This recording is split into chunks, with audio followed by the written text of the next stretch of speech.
Shalom Bapak Ibu Saudara yang dikasihi oleh Tuhan Yesus Kristus. Mari kita merenungkan firman Tuhan dari 2 Timotius pasal yang ketiga, ayat pertama sampai ayat yang ke-9. Demikian bunyi firman Tuhan.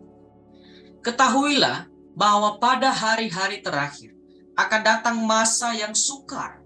Manusia akan mencintai dirinya sendiri dan menjadi hamba uang. Mereka akan membuang dan menyombongkan diri. Mereka akan menjadi pemfitnah.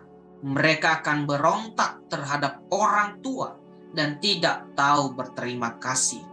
Tidak mempedulikan agama. Tidak tahu mengasihi. Tidak mau berdamai. Suka menjelekkan orang. Tidak dapat mengekang diri. Garang. Tidak suka yang baik.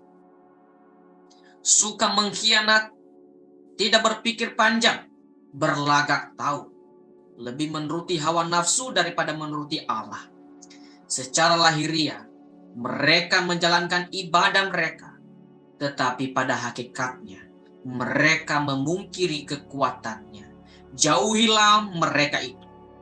Sebab di antara mereka terdapat orang-orang yang menyelundup ke rumah orang lain dan menjerat perempuan-perempuan lemah yang syarat dengan dosa dan dikuasai oleh berbagai-bagai nafsu, yang walaupun selalu ingin diajar, namun tidak pernah dapat mengenal kebenaran. Sama seperti Yanes dan Yambres menentang Musa, demikian juga mereka menentang kebenaran.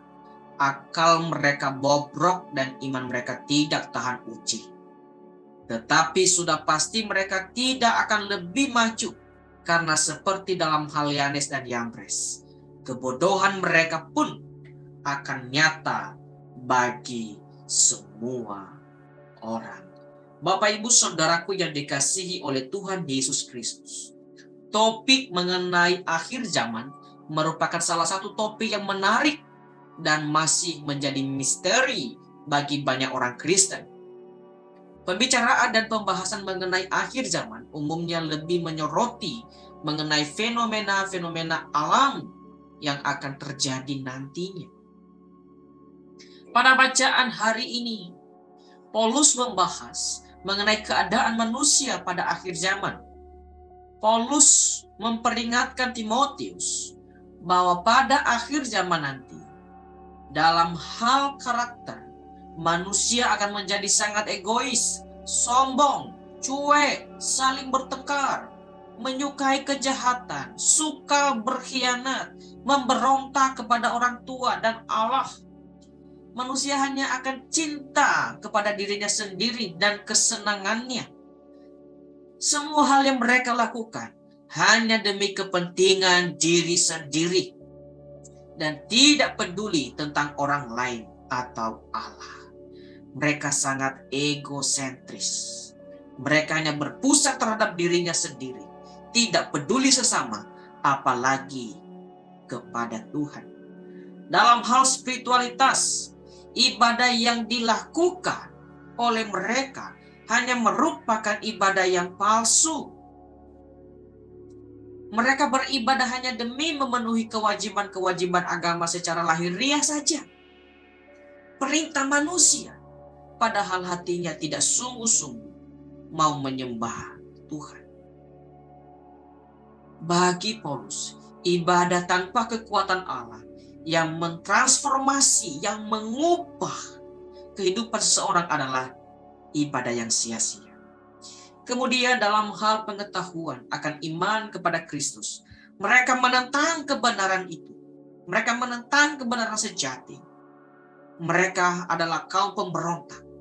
Pemberontakan terhadap kebenaran itu mereka lakukan karena kebodohan dan kebebalan diri mereka sendiri.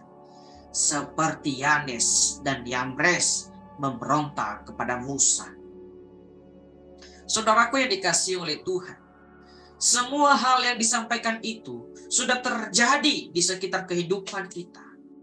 Hidup kita sudah begitu dekat dengan akhir zaman, meski kita tidak tahu kapan tepatnya.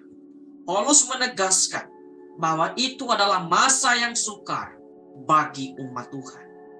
Sebagai orang percaya, tidak selayaknya kita ikut-ikutan terjerumus dengan segala nafsu dan jeratan para penyesat itu.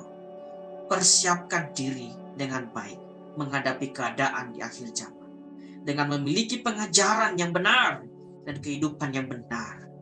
Pagari diri kita dengan kebenaran firman Tuhan. Jalani hidup kita dengan bersandar penuh pada kasih, pada kekuatan dan kebenaran Tuhan.